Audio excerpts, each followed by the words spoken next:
আসসালামু আলাইকুম, কেমন আছেন সবাই? আশা করছি সবাই অনেক ভালো আছেন। আমিও অনেক ভালো আছি।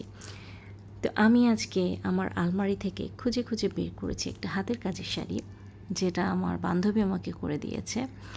যাই হোক, তো শাড়ি-টাড়ি পরে একটু সেজেগুজে নিচ্ছিলাম আরকি। আর আপনারা তো জানেন যে আমার আসলে লিপস্টিক খুব পছন্দের একটা সাজের জিনিস আরকি।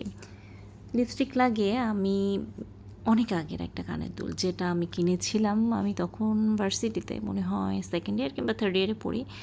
তখনকার কেনা একটা কানের দুল। তো কানের দুলটা খুব একটা কালারফুল না, বাট অনেক সুন্দর। শাড়িটার সাথে বেশ ভালো লাগছিল। অনেক কালারফুল কানের দুল থাকলেও আমার মনে হলো যে এই কানের দুলটাই এই শাড়ির সাথে সবথেকে সুন্দর লাগবে। তো কানের দুল পরতে পরতে আর কি ভাবছিলাম যে আমি এটার সাথে কী মালা পরবো। তো মালা পরার কথা ভাবতে ভাবতে দেখলাম যে আমার কাজলটা হালকা হয়ে গেছে মনে হয়। ভাবলাম যে আমি তাহলে কাজলটা একটু ঠিকঠাক করে নিই। আর এই যে ছোট্ট কিউট একটা আয়না, এটা আমি কিনেছিলাম কক্সবাজার থেকে। কাজলটা ঠিকঠাক করে নিয়ে আমি আসলে যেই মালাটা পরতে চেয়েছিলাম আর কি, সেটা দিয়ে দেখলাম যে আসলে মালাটা পরলে সাজটা কেমন হিজিবিজি লাগছে।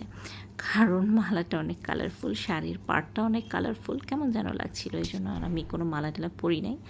আর হাতে যে চুড়িগুলো পরেছি এইগুলো আসলে আমারই বানানো। তো পরার পর দেখলাম যে সব কিছু মিলিয়ে ভালোই লাগছে। এই তো আমার সাজগোজ। আচ্ছা, আপনারা এখন বলেন তো যে আপনাদের কার কার সাজতে খুব ভালো লাগে আর কালো শাড়ি পছন্দ? আসলে কিন্তু কালো শাড়ি আমার কীভাবে যেন কেনা হয়ে যায়। আমি যে সবসময় কালো শাড়ি কিনতে চাই তেমনটা না। কিনে টিনে দেখি কালো কেনা হয়ে গেছে। এই হচ্ছে আমার ফুল শাড়িটা।